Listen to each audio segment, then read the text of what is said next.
Hi, and welcome to Ward 13 with John Hopwood. Paul, I'm doing the, I'm looking at the monitor like our friend that succeeds Joe Kelly Lavasser on the show. Mr. Herbert. Chris Herbert.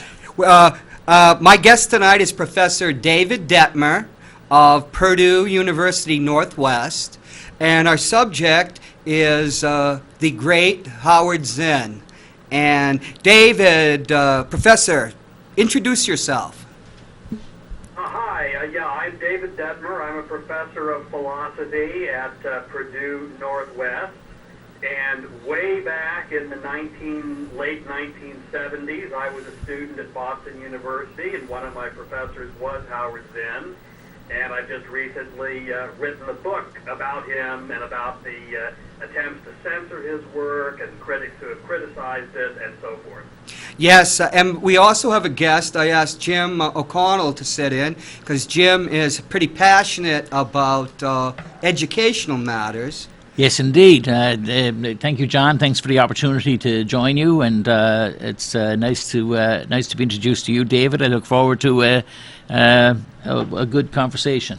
Now, if you could, Mr. O'Connell, could you look up, do a search on Manchester, New Hampshire, Howard Zinn, because last year, it was either this year or last year, a local think tank or some group associated with the university had a professor from Ontario who had been an associate of Howard Zinn come and make a speech, and the union leader denounced Howard Zinn, so you could do union leader Howard Zinn, and said group backed down and said they would never have invited this professor if they knew that Howard Zinn was such a terrible person.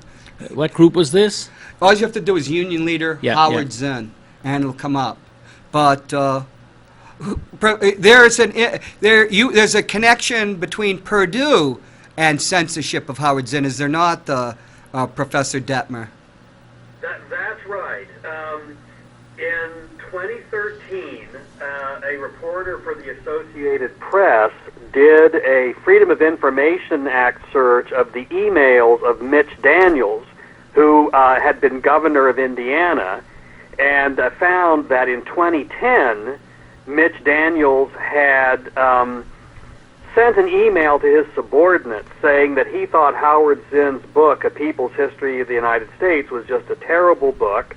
And he said, is it being used anywhere in Indiana? And if it is, I think it shouldn't be. It shouldn't be allowed for credit. How do we get rid of it? Let's disqualify it. Let's ban it.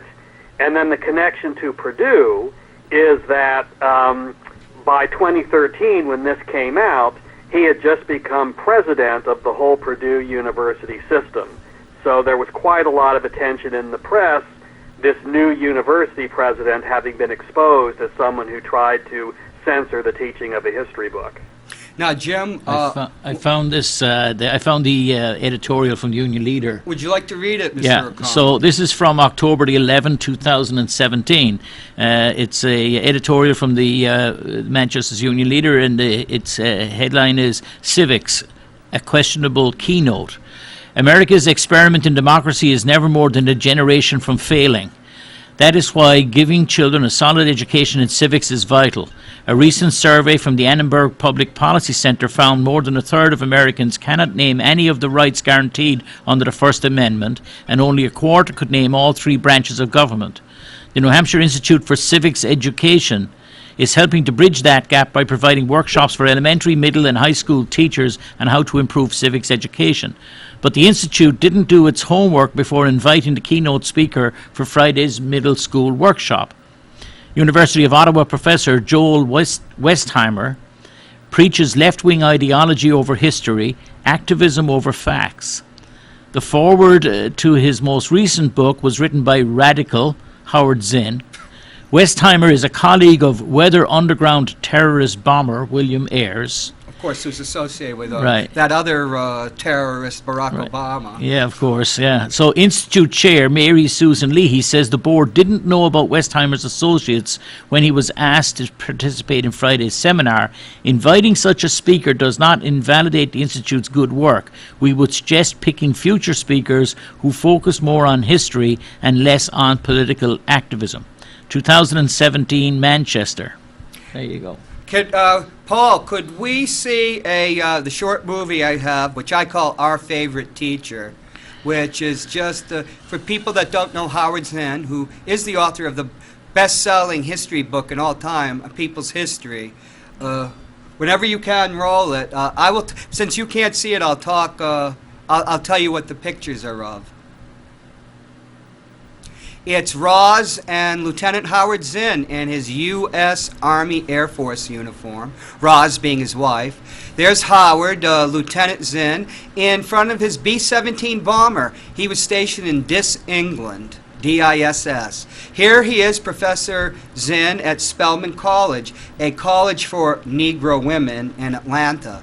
And here's Professor Zinn was dismissed from Spelman because he encouraged his alumni to get involved in the civil rights movement. This is Professor Zinn in Hanoi with the Reverend Daniel Barragan.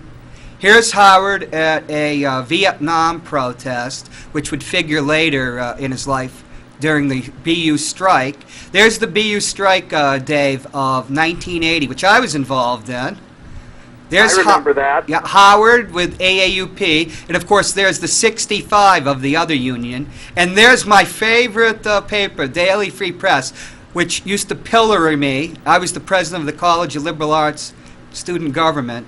There's Howard in his office with a strike poster behind him, and Howard Zinn, our favorite teacher, which when I saw it this afternoon as preparing this, brought tears to my eyes. Howard was one of the When I heard that Howard died, I cried. And to get back to the Daily Free Press, I was the president of the College of Liberal Arts Student Government, the CLA Forum. And we not only supported Howard, we supported the BU exposure, which got me into hot water with our favorite university president, John Silber, who tried to throw me out of BU. History repeats itself, Jim. They tried to harass me at the NSA, and our favorite mayor, Ted Getz, sued me. Yeah, I seem to cause trouble wherever you do. I go. But sometimes, that's probably those are attributes, right? They don't attack people who don't matter. So Howard Zinn sent us out in the world. Howard Zinn was my professor. He's my advisor, and he's also my friend. He helped get me through my father's death. Oh, really? That's the type of person. He never forgot his students. Right, But, right. Hey, Paul, could we get the background B2, the Howard background? We'll have that for a little while. There's the great Howard Zinn, his book, A People's History of the United States and Another Terrorism and War. Dave, I'm class of 1982. I used to go, I went to BU because I wanted to study political science, and it had one of the great political science faculties, and of course Howard was there. So I have friends that went to the Ivy League. Says, well, I went to Yale, and I said, well, I studied with Howard Zinn, and that shuts them up because we're all lefties. But remember, Howard had an office. You'd go in, and on the left was his office. On the right was Murray Levin, who was one of my other favorite professors, and then there was the conference room. I remember going and sitting on the bench waiting to see Howard or Murray. I was always involved with both of them. And he gave me a copy of a book. It had just come in, A People's History of the United States. And that's when I first read it. And how important was that book, Dave? Well, extraordinarily important. It really, really changed the way people have viewed American history. For one thing, I think you mentioned this at the outset, how phenomenally successful it is. It's now sold, the last figure I saw, it sold more than 2.6 million copies. Yes. And for many years, it may still be true, I don't know, but up through like about 2012 or 2013, it was true that it had sold more each year than it had the year before. So sales accelerating, which is almost unheard of. And then in terms of the content, history books that were, general surveys of American history tended always to have a very quote-unquote patriotic slant, Right. trying to, make everything in American history sound as good as you could possibly make it. And Howard Zinn's book revealed some of the dark side, if you will, of American history. And instead of celebrating the exploits of presidents and business leaders and military leaders and whatnot, it was more about the importance of people's movements for civil rights, women's rights, the rights of laborers, and so on, making the argument that this kind of turbulent action from below has been more responsible for political progress than the activities of the officially recognized leaders in the traditional textbooks. Right, so of the it's really elites. changed the way the whole generation of people have looked at history. Yeah, I remember sitting in on his classes, because of course he was a legend, and he just couldn't get in there freshman year. They were such popular classes, and then you'd hear about him. But he started, a liberal historian at that point would be, the ADA, Schlesinger Jr. You know what I mean? Yeah. Somebody who would Right. say that Dalton Trumbo had no right to free speech because as a Communist Party member he would deny us free speech. That Well- type of liberalism.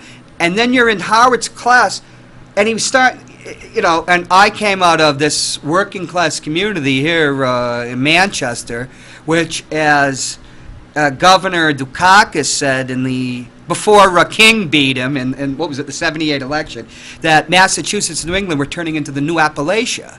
And you're sitting there and listening to things like about that there were always bread riots in America. There was always riots in America, not just the Boston Massacre, that there was always agitation by the people, like Shays' Rebellion, and it's stuff that he was a major historian. Major historians just didn't talk about. They were into Babbitry and, whitewashing. So if I could, I'm sorry, David, go ahead, sorry. Sorry, go ahead. I'm sorry, no, please, go ahead. Well, I was just going to say, a couple of things occur to me from your last statement. I know one example that Howard talks about, you'll probably remember this, that he had, when he was in graduate school at Columbia University, quite a prestigious place, an Ivy League school, he never learned about the Ludlow Massacre. Right. He learned about that from a Woody Guthrie folk song. And then, right. Howard put it into his history. And then you mentioned Schlesinger. I was just going to point out that in my book, Xenophobia, I've got a section on Schlesinger, and I quote from documents that have been released, how when he was working in the Kennedy administration, he wrote memos urging the Kennedy administration to tell a whole bunch of lies about the impending Bay of Pigs invasion, to deny any U.S. involvement, and here's sort of the Machiavellian games we should play where we should, say this lie and this lie and this lie. And I note the irony that this memo was sent on letterhead that says Office of the Historian. Right, the So, official. that's not something you'll find in Howard Zinn's work, the advocacy of lies. That's not something that historians really should get involved with. The advocacy of Jim would like to ask a question. No, I'd like to quote Howard Zinn in his own words here. There's a letter that he wrote, which was published in the New York Times Book Review in 2007, and it was a response to a critique of his work, A Young People's History of the United States, which was the same content basically, but delivered for young people. Anyway, this is about 4 or 5 paragraphs, but not too long. But it's his view of what he wrote this. My history describes the inspiring struggle of those who have fought slavery and racism: Frederick Douglass, William Lloyd Garrison, Fannie Lou Hamer, and Bob Moses. Of the labor organizers who have led strikes for the rights of working people: Big Bill Hayward, Mother Jones, Cesar Chavez. Cesar Chavez. Yeah. Of the socialists and others who have protested war and militarism: Eugene V. Debs, Helen Keller, the Reverend Daniel Berrigan, Cindy Sheehan. My hero is not Theodore Roosevelt, who loved war and congratulated a general after a massacre of Filipino villagers at the turn of the century, but Mark Twain, who denounced the massacre and satirized imperialism. I want young people to understand that ours is a beautiful country, but is being taken over by men who have no respect for human rights or constitutional liberties. Our people are basically decent and caring, and our highest ideals are expressed in the Declaration of Independence, which says that all of us have an equal right to life, liberty, and the pursuit of happiness. Lastly, the history of our country, I point out in my book, is a striving against corporate robber barons and war makers to make those ideals a reality, and all of us, of whatever age, can find immense satisfaction in becoming part of that. So that's the man in his own words. He was a great man, but I had never known that we had killed 750,000 Filipinos to pacify it after we liberated it in 1898. But let's get back to the Ludlow Massacre. That's where a Rockefeller-owned coal mine, people are on strike. And the Rockefellers brought in the Pinkertons, and they used a machine gun and shot men, women, and children. And people just didn't. The closest that anybody would talk about something like that was the Bonus March, which people. The history of America is not this Schlesinger-esque idea of just this march towards progress, and Howard had rejected that. Howard was at Spelman College. He told me, and he probably told your class too, Dave, that when he was teaching the African American women, the so-called Negroes, to use Elijah J. Muhammad's phrase, he was head of the black Muslims, the so-called Negro women of Spelman in a segregated college in Atlanta, when he was trying to teach them that this Constitution was a wonderful thing and we had all sorts of civil rights in the 1950s, where my father told me in the 1960s a white man could shoot a African American and without consequences, and that was true, Dave, in Alabama in 1979, but let's not go into that. But he says he could not tell them that. And one of the reasons he got fired was because he told his students, one of whom was the great Alice Walker, the great novelist, who loved him, that they should go out and do something about this. And of course, Martin Luther King Jr., other than FDR, the great American of the 20th century, I'm partially FDR because my father was, and Atlanta was one of the centers of the civil rights movement. It was Martin Luther King. Because, in the 2008 election, Hillary wanted to give the credit for the civil rights revolution to LBJ, who certainly was important, and his mastery of the Senate. But without people like King and other African Americans that we don't know about, and Howard was an advisor to SNCC. Can I ask? So, Professor, maybe you could help me with this and forgive my ignorance. So, where is it that I have to admit I have not read Howard Zinn's work, People's History of the United States, but after tonight, I promise I will. But where does he come from in the sense of as a person? Where did these thoughts, do you think, originate? What in his youth or in his development caused him to develop this view? Well, first of all, he came from a working class background, and so that's different from many historians who come from a middle or upper class background. So that was part of it. And then, as John pointed out, he served in the military, and that sort of gave him some thoughts about war. But beyond that, I'm not sure that I really have a good answer. He also, I guess one other thing I could mention is the arts meant a lot to him. In all of his work, he talks a lot about the books he's read, novels he's read, songs, like I mentioned Woody Guthrie. Yes. So I think that helped shape his worldview. He's written a lot about that he thought that artists had given him a lot of insight into how things work. That's about all I can say about it. John, maybe you can fill in some of the gaps I've missed on Right. that point. As a veteran, I used to talk to him about his experience in war without the moral ramifications. We were just talking about what it's like to be in the military, what it was like to be in the mighty 8th Air Force. Paul, could you put as a background, Air Force. Howard, it's in his book, but he talked about it, that at the end of the war in 1945, his Air Force unit, the mighty 8th Air Force, if you go to England, was stationed in East Anglia. If you go and see the cemeteries there, it's amazing how many men, and they were men, and of course there were women nurses, but not in the Air Force itself, but died bombing Europe. It's tremendous. You can watch a movie like 12 O'Clock High with Gregory Peck, which is and shows what went, on. That's 1949. And it's not a propaganda movie, but it is anti-war in the toll it took.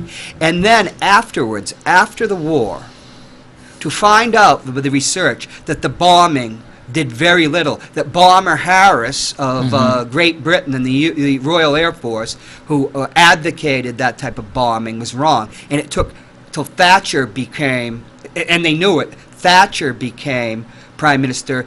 And even after that, it was towards the end of her premiership, they'd even put a statue up to him, because the realization that 65% of the people killed were women and children, that it was a terror campaign against civilians. But the fact is, just like in Vietnam later, which we dropped more bombs than in the entire World War II, it didn't really affect anything. But Howard would say at the end of the war, in France, his unit was given napalm bombs, which were new, and we hadn't used them. So a town which was occupied in France with civilians and German soldiers, he would never say Nazi, German soldiers. Right. They were ordered to bomb it with napalm, and it was at the end of the war for the purpose of using those bombs. And when he got back from the war, he never got over it. Paul, are you there? Can you put up I? If you are. Because Howard... You said I? Yeah, I, Air Force, as a background, please. And we got a quote of what he said. Would you like to read that, Jim? It says, this is Howard Zinn, he says, I had volunteered for the Air Force and was an enthusiastic bombardier. While dropping bombs on Europe, I generally didn't understand what I was doing. Now, Howard was Jewish. He had no fondness for Hitler, and he did go to war in what was presented as the Holy Crusade. And we talked about that several weeks ago, where like my father at 17 goes over it, and then nobody, once you're in, and in the carnage. Right. Now, I always wanted to talk to Howard. I didn't know I had PTSD then. Right. What it was like. And I wanted to talk to him, but he passed away, about Catch-22. Right. What it was like, because the insanity of it. What's interesting, I was looking at looking back here, sort of like trying to find connections with people like Pete Seeger and Joan Baez and Noam Chomsky, Bill Haywood, all those guys. And so it's wonderful how the internet sort of makes these connections. Sometimes tenuous, but they're back to like Herman Melville and and so it hasn't brought up Upton Sinclair yet, but they're all there. But the bigger question I have for the professor, perhaps, who might after World War I and the carnage of World War I, there was an artistic and a literature-based writing. There was a whole sort of anti-war movement, and that sort of remains with us today, I suppose. But it begins in the reaction to World War I. And World War II, you had the great novels like Catch-22 or Mailer's novel. But it doesn't seem to be of the same level. I think there was like everybody there's a recognition that after World War I, sort of the war to end wars, and there was but something like Hemingway was. What happens if people like Joe Hillstrom gets executed in Utah for Union leadership and all this stuff? Yeah. We heard that song. They killed Joe Hill. I dreamt I saw Joe Hill last night. You know who reportedly was there as a Pinkerton? One of my favorite authors, Dashiell Hammett, and that turned him into a communist. Really? That he set up Joe Hill. Because, folks, they used to, if you were a union organizer, you were murdered. And if you were a union organizer in the 70s in North Carolina, you'd get murdered. Right. So the question I had for the professor was: do you think that why? I'm interested in what formed Howard Zinn, and I'm thinking about his age and where. Born in 1922. So as a young man, this sort of decision about what the future might look like, and whether socialism or unions and labor rights, etc., that what form would this country take, was sort of decided in that interregnum period between World War I and II. Because of the Red Scare of Right. post-World War I. So, how would you? Do you think that he is influenced by that, or is he more influenced by his experience his own experience in World War II? Well, I don't know that I really know the answer to that. I think he was influenced by both. I mean, obviously, the first-hand experience is going to make a powerful impression on someone. In some of Howard's autobiographical writings, he mentioned that when his service was over and he gathered together his papers and mementos and put them in a folder, he impulsively wrote on it, "Never again." So, that experience certainly taught him something about war and what war was.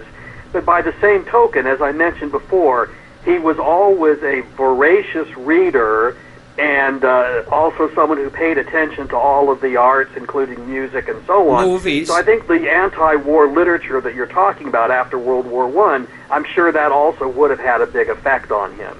He was... Sorry, John. But the other thing, I mean, having been born in the old Austria-Hungary Empire, and one of the reasons why, he ended up in the United States was that he emigrated here, Howard was born in Brooklyn.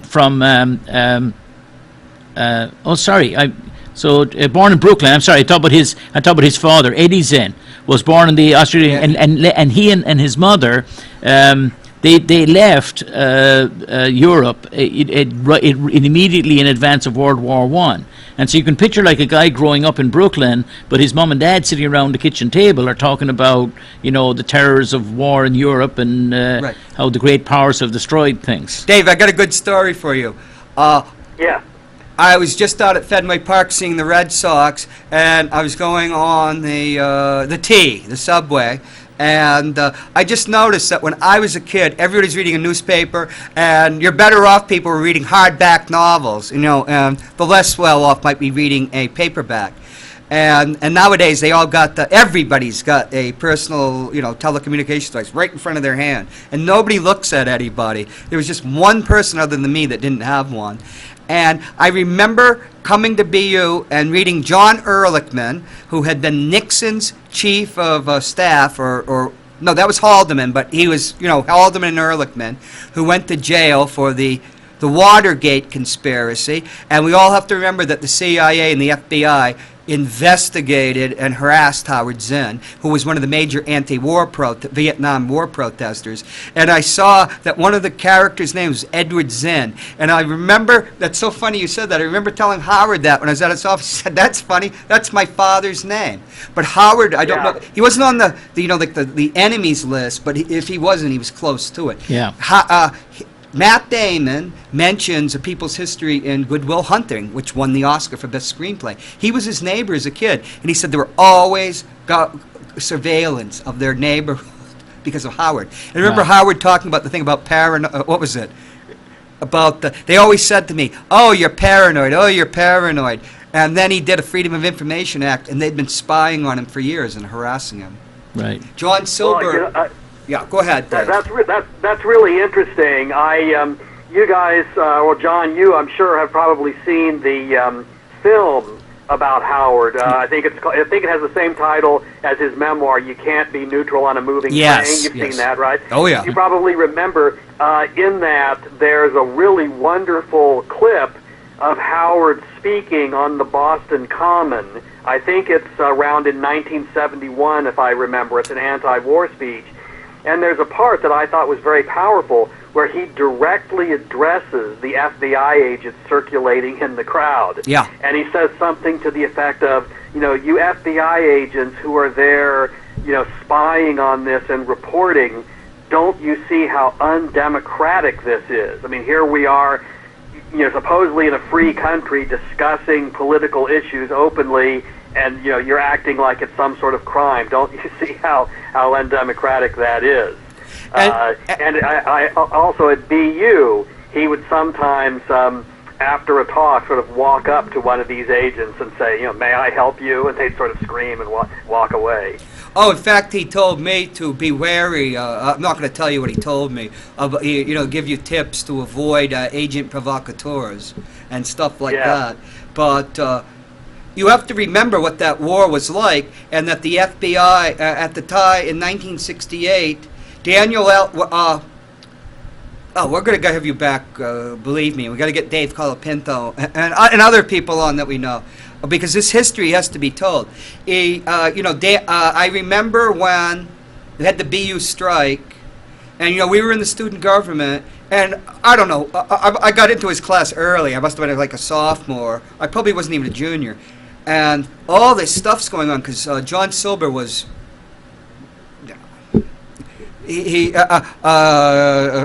Of that era of like a Nixonian type of figure, and I remember I was with somebody. He said, "What should we do?" And Howard looks at us and has this like smile and says, "Well, let's have a rally." And he let us, like these two sophomores, we actually set up the rally at the School of Management, and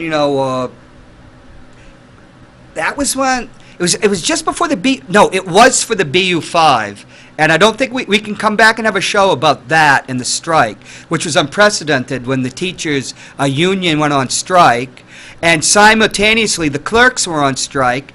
The university settles with the professors. They go back to work, but Howard refused to cross the picket line of the clerical workers, along with Murray and three other, Francis Fox Piven, who later left BU, and I can't remember the two other professors. This was a man of principle, but through him, he had Daniel Ellsberg came to the rally. So I met Daniel Ellsberg.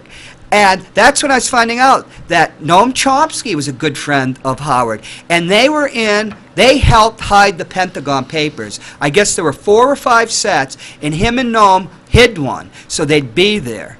And so you're meeting all these people. And Daniel Ellsberg, of course, knew, and Howard knew before it came out during the Church Committee hearings of 1974, that there was a massive program of murder going on in Vietnam called Phoenix, led by the CIA, and special forces were tasked. Apocalypse Now basically tangentially is involved in that. They knew all these secrets. They were telling the truth that was always denied about murder and that.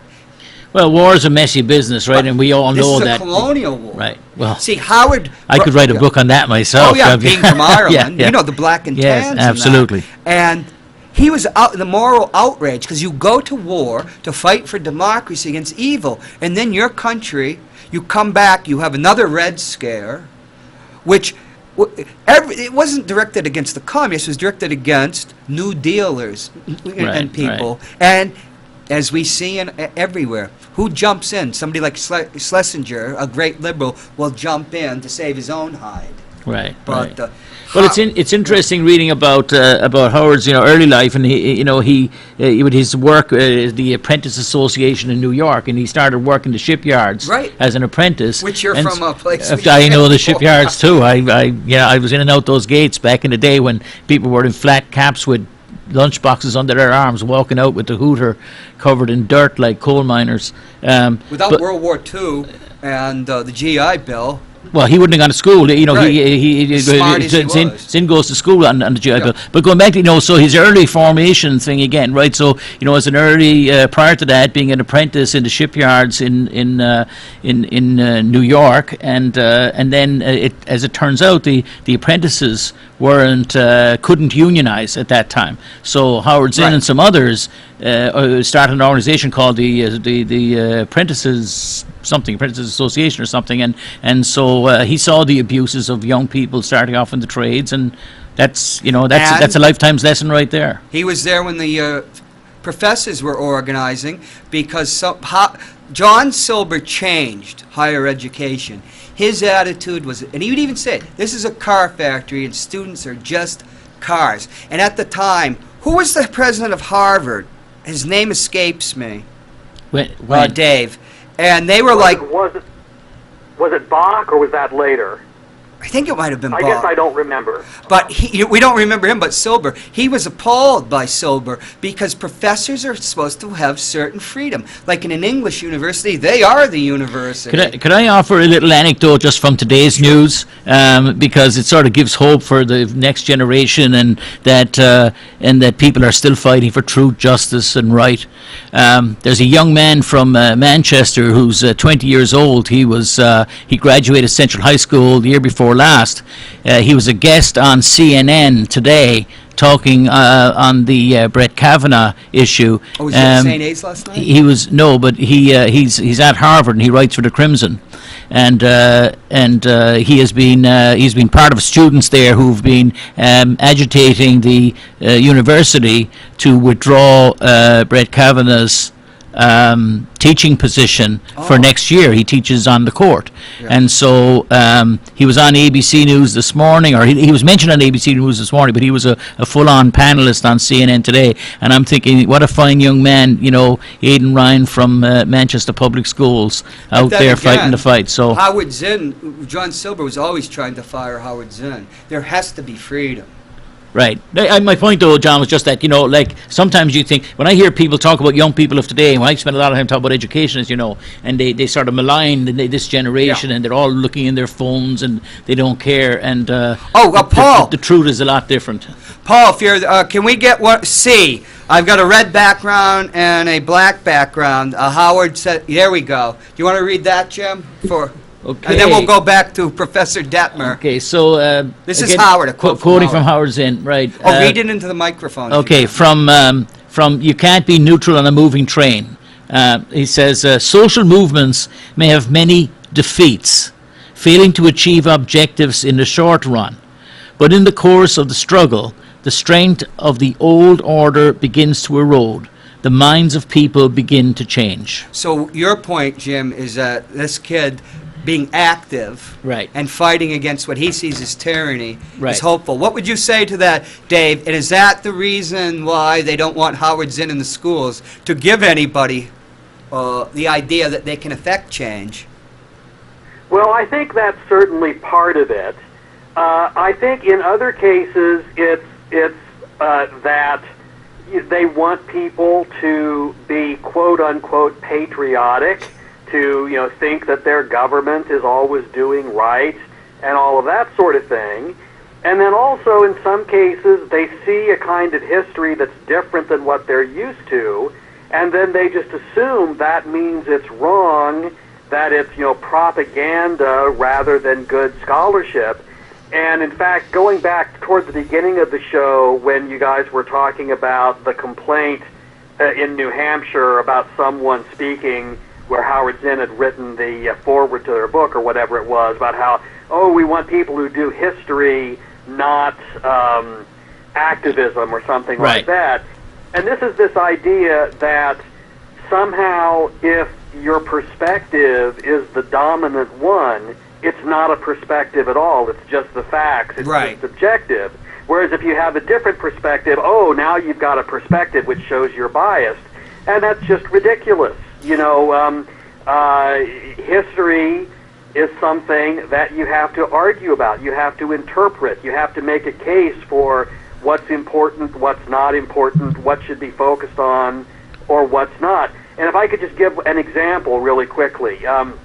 In Howard's book, the chapter that I think really affects people dramatically when they read the book is the first chapter on Columbus. Yes. Where prior to Howard's book, Columbus was always celebrated as a great explorer, a great, navigator, et cetera, et cetera. Founded America. Yeah, exactly. Right. And Howard points out his involvement in the slave trade, his involvement in massacring Indians, oftentimes in very cruel ways. Like if they wouldn't give him gold, he would cut off their hands and watch them bleed to death. Yeah. And Howard then makes the point that Samuel Eliot Morison, who was the leading historian on Columbus, a Harvard professor, he had written a book about Columbus which was all about sort of glorifying Yes, him. Admiral But of he the had Ocean one Sea. little paragraph in the middle of the book saying something like, Columbus's cruel policy toward the Indians amounted to genocide.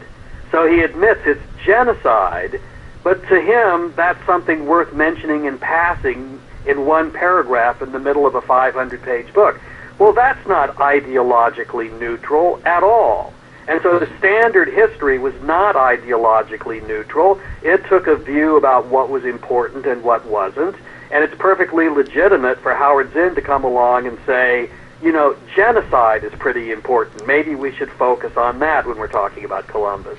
I mean, Yes. when you credit somebody, you know, for accidentally bumping into one of the two largest land masses on the planet by accident, you know, it's not, Yeah. it's not quite, not to run the guy. At least, you know, at least he had the adventurism to embark upon the effort. But in the end, he was looking Yeah. for India, and we're living with the results of his mistakenness in that we refer to American Indians, which makes no sense unless one understands that. But you know, I like to hear, and it should be acknowledged, I guess, that there is a change afoot in America around the very issue of Columbus Day, which is coming up next week. And that Howard had a major part in that, because after I got out of the Army in '89, I was at Berkeley because my girlfriend was there, and that's the first. Howard was very popular at Berkeley and in California. He would often visit. I'd see the posters for him. I'd be in Menlo Park, which is like, you know. Yeah, not I know it. part Yes. of- yeah, Yeah. you know Menlo Park. Yeah, I do. Yes, San And Francisco. you had the beginnings of when Berkeley declares its Indigenous Peoples Days and gets rid of Columbus in Right. San Francisco. That I don't believe that wouldn't have happened except for the popularity of Howard's book, because it brought people together to create a new consensus. Because Samuel Eliot Morison, to my father, and I have some of his books, was considered a great historian, but he's a progressive of a certain era, the progressives beginning of the 20th century, and of course Woodrow Wilson, a vicious racist, would be considered a progressive historian at the time. They created a consensus at about like the Civil War. We got rid of the title, The War of the Rebellion, which was what Right. was called afterwards. It becomes a Civil War, right. and we understand, you know, and it's the romanticization, because we're creating consensus out of everybody. There's a contrast when you look at Native peoples, and so there is, I think, in Howard Massachusetts. really cared about them. I think Massachusetts has actually, if I'm correct, and I think Massachusetts has recently changed. They haven't gotten rid of Columbus Day, but it's got a dual name now, so it can Right. be named either Columbus Day or Native Peoples Day or something. Well, Indigenous peoples. But the interesting, you know, if you go up to Canada, you go to Ottawa. They call it First Yeah, Nations. the First Nations, and there's a Museum of First Peoples in Canada, and first of all, it's a wonderful institution, a wonderful place, and if you ever find yourself in Ottawa, this should be on the top of one's list of places to go, because it's just a very well done museum. For all ages. But see, Howard would point out to But us it's First Peoples. that the indigenous peoples of the United States were not even considered American citizens till 1924.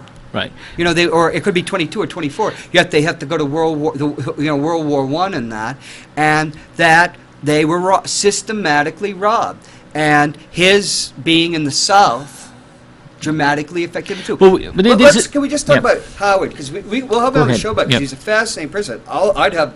I'll talk about him to the end of the year. But he was passionately devoted to justice. But this is a man, and I'm sure, Dave, he had guts. He put his behind on the line. He would be arrested, as we had the picture in the short movie. And during the strike, John Silber libeled him, saying he burned down a Marine recruiting post.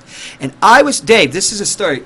I'm sitting at his feet with a couple other younger students, and Murray and another professor who I can't remember were arguing with Howard to sue John Silber for libeling and defamation, and he would not do it because Howard did not believe. I'm going to put it, he didn't believe in the legal system in the sense of justice, Right. which was one of his books. He believed that people should go to the system to get equity, Right. you know, to get some type of, if you're being oppressed, a radical Yes, lawyer use at the the time si- yeah, would yeah, go. use But the he legal did not. He was no hypocrite. Right. And I couldn't really No. understand it. And they were begging him because this is how you can take out silver.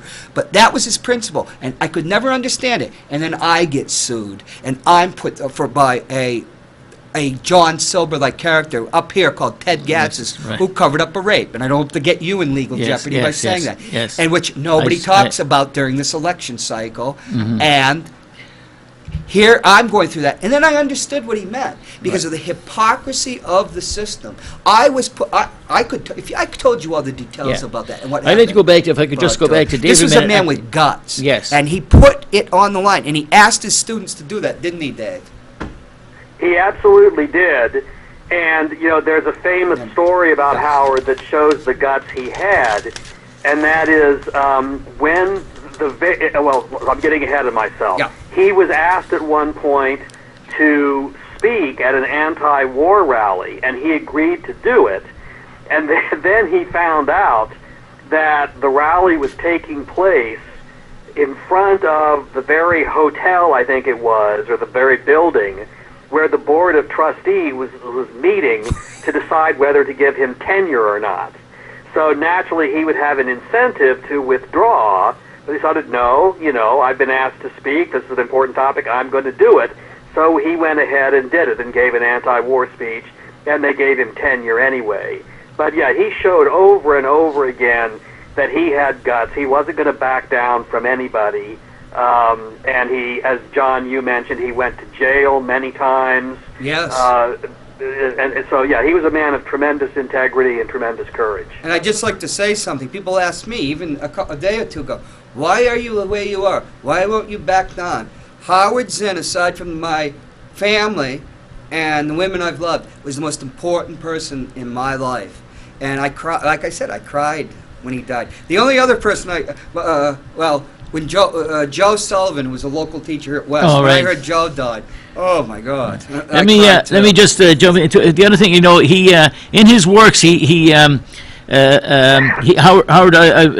he refers to a major influence being the Columbia historian Richard Hofstadter. Oh yes, yes. And his work, The American Political Tradition.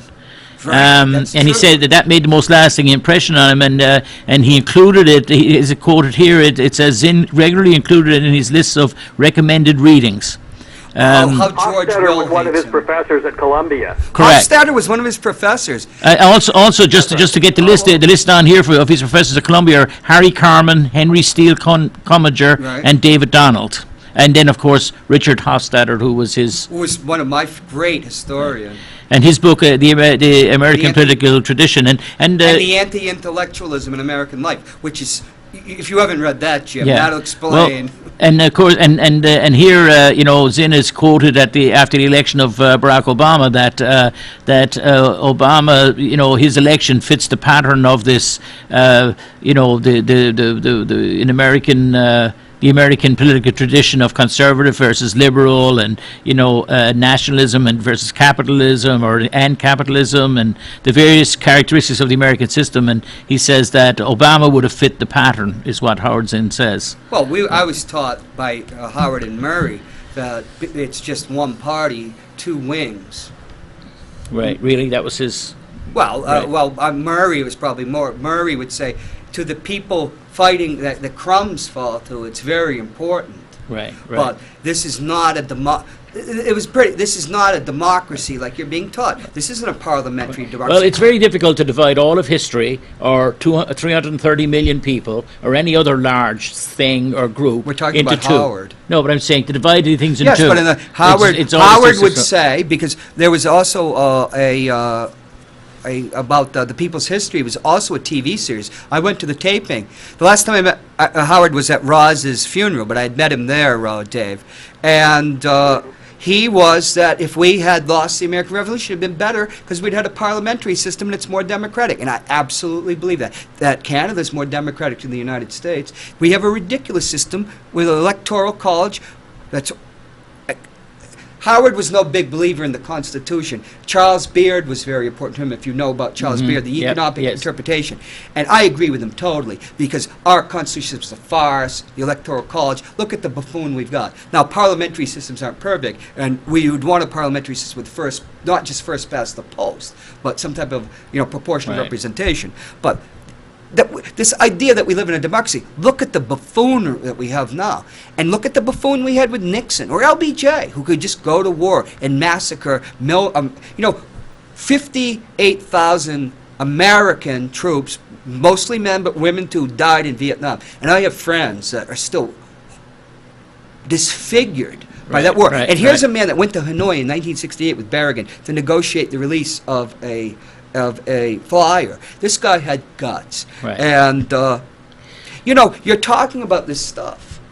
Right. Yeah, an amazing That man, an demo- important that American. There's this democracy, but the idea, the Soviet Union was a democracy too, Jim. You got to vote They'd break out the vodka ration that day to make sure you went and put your ballot in. That's I don't know if true. I'd compare it to that. But let me ask the professor. Because we only got 5 minutes, Yeah, I'd love to hear more, just something of your book. which we're really. Yeah, if we could do Thank you that. for asking me that. Let me just briefly describe the book, if I may. Okay, Please. we're going to get the Called, background. D, I'm sorry, what Paul. was that? D, can you put up D, Paul? And that will be the last background. Go- And we'll he's got the last 5 minutes are yours, Right. Professor. So the Detmer. background on screen Okay. is your book. Thank you. Xenophobia. Yeah, the book is called Xenophobia, The Battle Over History in Education, Politics, and Scholarship. And it comes with endorsements from some of the people you mentioned. Francis Fox Piven wrote a nice endorsement for it, a nice blurb. Noam Chomsky wrote a blurb for it. Susan Curtis, who's a professor of history at Purdue University, not my campus, but the main campus, Right. and John K. Wilson, who's an author. He's written on President Trump and other things. He endorses it. And one thing that pleased me is Chomsky gave an interview on September 19th, that's on the internet, where he brought it up to the interview. He said, "Oh, you got to check out this book, Xenophobia. That's really an important book." So I'm very grateful to him. And basically, what it does, it talks about the attempt in Indiana to censor Zen, to ban it from being taught in Indiana. There's a chapter on that. Then there's a chapter where I talk about Howard's ideas about historiography, and I also give a brief biography of Howard, tell a little bit about his life and his work. And then the biggest part of the book, a very long discussion of his most hostile critics, including really, really major historians, Yeah. people who have won Pulitzer Prizes, people who are professors at Ivy League colleges, and these are the people. There are 25 of them that I profile, and I chose people who have just put out the nastiest, the most severe criticisms of Howard, and I go through and just systematically show that they do not know what the hell they're talking about. And just to give you an example or two. And we only got about a minute left. We got 2 minutes left, so you can come on next week if you'd like, or pretty soon. Go Okay, ahead. that's But we fine. do only have 2 minutes. And I think you should probably visit here, and we could get the professor from Ontario, because we have xenophobia here in Manchester. But Sure. wrap it up in about a minute and a half. Go ahead, Professor. Oh, okay. So I'll just give you one example. So Sean Wilentz, who's a historian at Princeton, Yeah. when Howard died, he was asked to give a comment about him, and he said that, Howard Zinn had this ridiculous view that every president was just always a stinker and never did anything good. For example, Abraham Lincoln freed the slaves, but you'd never learn that from Howard Zinn. That's ridiculous. So then I went to the People's History and went to the chapter on the Civil War, and I came across the following sentence: Abraham Lincoln freed the slaves. Well, with that, Professor Detmer, we're going to have to wrap up, but I would like to get you back on. Dave Colapinto would like to get back on. We'd also like to get you to sing Love Me, I'm a Liberal, Phil Och's great Oh, song. my goodness. Okay, so thank you for being on, and I'd like to come back very soon, but we've just run out of Right. time. Thank you, Professor. It was a And pleasure. Thank you, Jim. Thank you so much. I really appreciate Yeah, it. take care, and thank you, and we'll see you next week on Ward 13, where we'll answer all the big questions. All right.